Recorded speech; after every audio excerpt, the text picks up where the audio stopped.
Welcome to news talk with VD Sameer. Politics के अंदर कोई भी राजनीतिक दल केवल और केवल अपनी प्रोग्रेस, अपनी सक्सेस, उसको टॉप प्रायोरिटी देता है। आजकल की जो पॉलिटिकल प्रेजेंट सिनेरियो है, इसका जो बेस्ट एग्जांपल है वो तमिलनाडु है। तमिलनाडु के अंदर भारतीय जनता पार्टी ने जो उनके प्रेसिडेंट हुआ करते थे के अन्नामलाई साहब, उनको बिल्कुल साइडलाइन किया हुआ है। और साइडलाइन इसलिए किया हुआ है कि जो भारतीय जनता पार्टी का अलायंस हुआ है अभी AIADMK के साथ, और जो AIADMK के जनरल सेक्रेटरी हैं के पलनीस्वामी के कहने पे ही कहीं ना कहीं भारतीय जनता पार्टी ने अन्नामलाई को साइडलाइन किया हुआ है। और ये साइडलाइन किया गया है जो लोकसभा 2024 का इलेक्शन है उसके बाद, यानी जो विधानसभा का चुनाव होने वाला है मात्र 2 महीने के बाद तमिलनाडु के अंदर, उसके अंदर तमिलनाडु की राजनीति में इस वक्त एक तरफ है DMK और कांग्रेस, और दूसरी तरफ अलायंस हुआ है भारतीय जनता पार्टी का AIADMK के साथ। तो पलनीस्वामी की यही शर्त थी कि के अन्नामलाई को साइडलाइन किया जाए। रीजन, क्योंकि जो के अन्नामलाई हैं वो लगातार भारतीय जनता पार्टी के लिए बहुत बढ़िया बैटिंग कर रहे थे तमिलनाडु के अंदर, और जो स्ट्रॉन्ग होल्ड थे, चाहे वो DMK के हैं चाहे वो AIADMK के हैं, उसके उन सेगमेंट्स के अंदर जो के अन्नामलाई है वो बहुत बढ़िया परफॉर्मेंस कर लेते हैं। यानी भारतीय जनता पार्टी के लिए एक बहुत बड़ा एसेट है के अन्नामलाई। प्राइम मिनिस्टर साहब और होम मिनिस्टर साहब के बहुत ही क्लोज जो सर्कल हैं, एसोसिएट हैं, उसके अंदर शामिल थे के अन्नामलाई। लेकिन केवल और केवल भारतीय जनता पार्टी ने असेंबली चुनाव को लेके उनको साइडलाइन किया हुआ है। और मैं आपको बताना चाहूँगा कि के अन्नामलाई ने इतनी ज़बरदस्त परफॉर्मेंस की भारतीय जनता पार्टी के लिए लोकसभा चुनाव 2024 में। वो आंकड़ों के साथ मैं आपको बताता हूँ कि 2019 के अंदर भारतीय जनता पार्टी का वोट शेयर तमिलनाडु के अंदर केवल 3.62% था। 2024 का लोकसभा चुनाव जो अन्नामलाई के चेहरे पे लड़ा गया तमिलनाडु के अंदर, तो भारतीय जनता पार्टी 11.25%, लगभग 11.25% वोट शेयर हो गया भारतीय जनता पार्टी का 3.62 से। तो बहुत बड़ी ये एक भारतीय जनता पार्टी के लिए अचीवमेंट थी।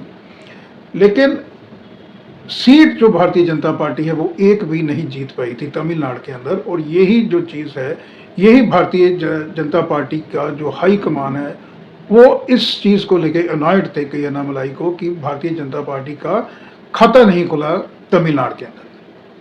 लेकिन के अन्नामलाई ने जिस तरह से डबल डिजिट में पहुंचा दिया भारतीय जनता पार्टी को तमिलनाडु के अंदर, वो शायद आला कमान भारतीय जनता पार्टी का भूल गया।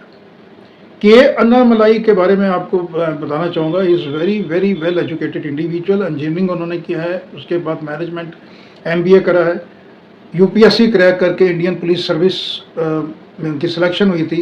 कर्नाटका कार्डर उनको IPS के अंदर मिला था, लेकिन फिर उन्होंने ही टुक प्री मेच्योर रिटायरमेंट, और 2021 से 2025 तक अन्नामलाई जो है वो तमिलनाडु भारतीय जनता पार्टी के स्टेट प्रेसिडेंट बने।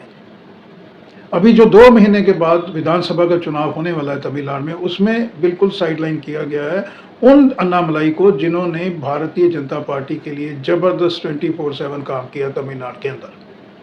यानी नुक्कड़ सभाएं की, संवाद स्थापित किया जनता के साथ सीधा सीधा, और महिलाओं के अंदर और यूथ के अंदर बहुत ज़्यादा पॉपुलैरिटी ग्राफ बढ़ा अन्नामलाई का। आज वो अन्नामलाई जो है वो कहीं भी पिक्चर में नहीं है। रीज़न मैंने उनका आपको बता दिया कि के पलनीस्वामी ने ये शर्त रखी थी अलायंस की कि भारतीय जनता पार्टी जो है वो कम से कम विधानसभा चुनावों में दूर रखे के अन्नामलाई को। अब के अन्नामलाई ने 2 रोज पहले एक स्टेटमेंट दी है कि ये जो अलायंस हुआ है BJP का और AIADMK का, इस अलायंस से वो कहीं ना कहीं नाखुश हैं। उन्होंने सीधा स्पष्ट कहा कि इस अलायंस को जो काम करना चाहिए, जो नैरेटिव फील्ड के अंदर पहुंचाना चाहिए, वो ये नहीं पहुंचा रहे हैं। अन्नामलाई साहब ने कहा कि प्रोटेस्ट करने की ज़रूरत थी। जिस तरह तमिलनाडु पब्लिक सर्विस कमीशन ने लास्ट मोमेंट पे जो एग्ज़ाम है उसको पोस्टपोन किया, और इसी तरह के जो की इशू हैं, जो यूथ जनरेशन से रिलेटेड है, एम्प्लॉयमेंट से, डेवलपमेंट से रिलेटेड हैं, इन इश्यूज़ को भारतीय जनता पार्टी और AIADMK को उठाना चाहिए फील्ड के अंदर। इसके अलावा के अन्नामलाई ने ये भी स्पष्ट किया कि जो 6 सेगमेंट उनको दिए गए हैं विधानसभा के कवर करने के लिए, वो कवर नहीं कर पा रहे हैं, क्योंकि जो ग्राउंड पे स्ट्रेटजी भारतीय जनता पार्टी ने बनाई है AIADMK के साथ, उससे वो परिचित ही नहीं है। यानी जो कोर इश्यूज हैं, कोर इश्यूज को लेके जो मीटिंग्स हो रही हैं वहाँ पे, उसके अंदर बिल्कुल भी शामिल नहीं किया जा रहा है। कहीं ना कहीं अन्नामलाई ने अपना ये जो है दर्द वो बताया, और उन्होंने स्पष्ट किया कि स्ट्रेटजी फॉर्मेशन में उनकी कहीं भी दूर दूर तक भूमिका नहीं है। इसी को लेके ये कयास लगाए जा रहे हैं कि के अन्नामलाई कांग्रेस के अंदर शामिल हो सकते हैं। 2024 में कांग्रेस पिछड़ के चौथे नंबर पे आ गई थी तमिलनाडु के अंदर, यानी DMK AIADMK तीसरे नंबर पे भारतीय जनता पार्टी आ गई थी और कांग्रेस चौथे नंबर पे। यानी कांग्रेस का जनाधार जो है वो तमिलनाडु के अंदर बिल्कुल एक नीचे के लेवल पे पहुंच गया है, और DMK भी जो है वो भी कोई भी वेटेज कांग्रेस को नहीं दे रही है, हालांकि दोनों का गठबंधन है। इस सिनेरियो में कांग्रेस को एक इस तरह का लीडर चाहिए जो जमीन से जुड़ा हो और जिसकी कनेक्टिविटी यूथ और महिलाओं में उसकी अपील हो, अलग अलग सेगमेंट्स के अंदर, जिसका कम्युनिकेशन स्किल बढ़िया हो। तो कांग्रेस को के अन्नामलाई के रूप में एक बहुत बड़ा चेहरा दिखाई दे रहा है अभी, अपने आप को प्रूव करने के लिए। तमिलनाडु के कम से कम जो हैं वो 100 विधानसभा के इस तरह के सेगमेंट हैं जहां पे कांग्रेस को बहुत बेनिफिट मिलेगा। के अन्नामलाई जो भारतीय जनता पार्टी से नाराज चल रहे हैं, अगर वो कांग्रेस के साथ आते हैं, तो कहीं ना कहीं ये भी अभी माना जा रहा है कि राहुल गांधी जो है वो भी चाहते हैं कि के अन्नामलाई जैसा इंडिविजुअल जो है, एक बहुत सीजन्ड और इंटेलिजेंट यंग जो पॉलिटिशियन है, वो कांग्रेस की कमान संभाले तमिलनाडु के अंदर। इसके अलावा जो कांग्रेस की कोर टीम है दिल्ली के अंदर, आला कमान, उसके अंदर भी जनरल सेक्रेटरी बनाया जा सकता है अन्नामलाई को। ये भी न्यूज़ कहीं ना कहीं पर्दे के पीछे से चल रही है। कांग्रेस को बहुत बड़ा बेनिफिट होगा, क्योंकि जो सीट जैसे 2024 में भारतीय जनता पार्टी को कोई नहीं मिली, लेकिन इसके बावजूद जो स्ट्रॉन्ग होल्ड थे स्पेशली DMK के, जिसके अंदर चेन्नई, कन्याकुमारी, कोयम्बटूर, इन तीनों लोकसभा के सेगमेंट में बहुत ज़्यादा पैंट है। स्पेशली जो इंडिविजुअल रेपुटेशन है के अन्नामलाई की, वो बहुत ज़्यादा है। यानी भारतीय जनता पार्टी से ज़्यादा से इन कॉन्स्टिट्यूएंसीज में के अन्नामलाई की पर्सनल जो उनकी रेपुटेशन है, जो 24/7 वो फील्ड पे रहे, उसका बेनिफिट जो भारतीय जनता पार्टी को मिला, वो सीधा का सीधा बेनिफिट अब पास ऑन हो सकता है कांग्रेस की तरफ। तो भारतीय जनता पार्टी के लिए जो अन्नामलाई साहब ने काम किया वो 3 ये सेगमेंट है। इसके अलावा मैं आपको बताना चाहूँगा गंगावली, धारापुरम, अतूर, बंदवासी, चेनगाम और पूनमली, ये इस तरह के विधानसभा के हलके हैं जहाँ पे DMK और AIADMK को बहुत ज़्यादा टक्कर दी थी अन्नामलाई ने, यानी भारतीय जनता पार्टी ने। और अगर कांग्रेस में शामिल होते हैं कि अन्नामलाई, जिस तरह से उनकी अनदेखी की जा रही है भारतीय जनता पार्टी के द्वारा, उन्होंने पीड़ा भी जाहिर की है कि अन्नामलाई ने, तो इन तमाम हलकों में कांग्रेस को बनी बनाई जो एक खीर है वो मिल जाएगी। यानी जो भारतीय जनता पार्टी के लिए इतनी मेहनत की थी कि अन्नामलाई ने, भारतीय जनता पार्टी ने एक्नॉलेज करने की जगह, कोई अच्छी पोस्ट देने की जगह, ये भी माना जा रहा था कि अन्नामलाई को सेंटर के अंदर भी कैबिनेट कोई बर्थ दी जा सकती है, यानी राज्यसभा से उनको जो है वो टिकट दी जा सकती है, और मोदी साहब की कैबिनेट में वो मंत्री भी बनाए जा सकते हैं, क्योंकि तमिलनाडु से तो जो है उनकी राजनीति फिलहाल बाहर है। इसके अलावा जोलरपेट, कटापड़ी, सलेम, रानीपेट और पिलानी, ये इस तरह के सेगमेंट है विधानसभा में जहाँ पे अन्नामलाई का बहुत ज़्यादा फायदा होगा कांग्रेस को। यानी पहली बार ये देखा गया है कि भारतीय जनता पार्टी कहीं ना कहीं तमिलनाडु जैसी एक बहुत बड़ी इंपॉर्टेंट साउथ की स्टेट में सेल्फ गोल करने में लगी हुई है। लोकसभा 2024 में हालांकि कोई सीट नहीं मिली भारतीय जनता पार्टी को, पीड़ा का विषय जरूर है, लेकिन डबल डिजिट में जो के अन्नामलाई ने पहुंचा दिया था भारतीय जनता पार्टी का वोट शेयर, ये बहुत बड़ी एक अचीवमेंट थी। और मैं आपको बताना चाहूँगा कि 234 सीट्स हैं असेंबली की तमिलनाडु के अंदर, लगभग 100 सीटों पे सीधी की सीधी भारतीय जनता पार्टी टक्कर दे रही थी दोनों रीजनल पार्टीज को, जिसकी वजह केवल और केवल मेहनत, डेडिकेशन, सिंसेरिटी, ऑनेस्टी और डायरेक्ट संवाद बनी के अन्नामलाई की।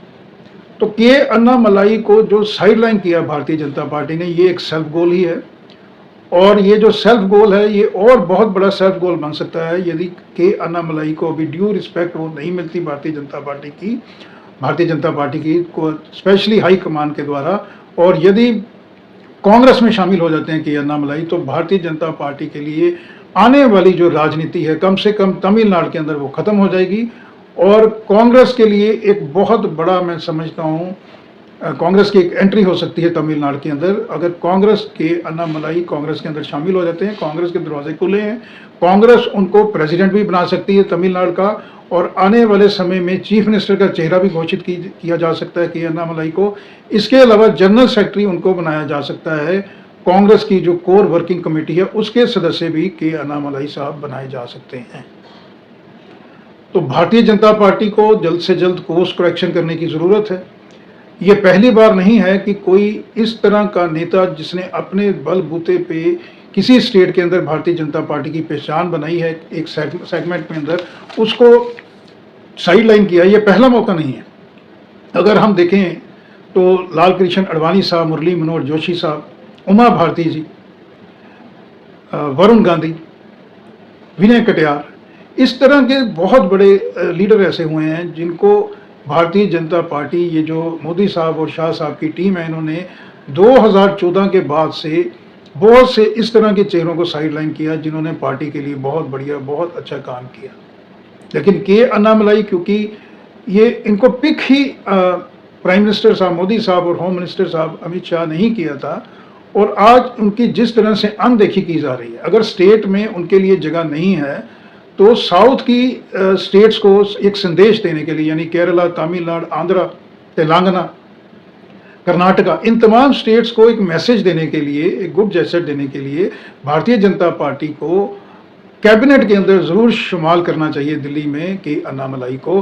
अन्यथा भारतीय जनता पार्टी का जो एक ड्रीम है साउथ का किला जीतने का, स्पेशली तमिलनाडु के अंदर परफॉर्म करने का, वो जो बना बनाया मौका वो भारतीय जनता पार्टी के हाथ से निकल जाएगा, और इसका भरपूर फायदा मिल सकता है आने वाले समय में कांग्रेस को।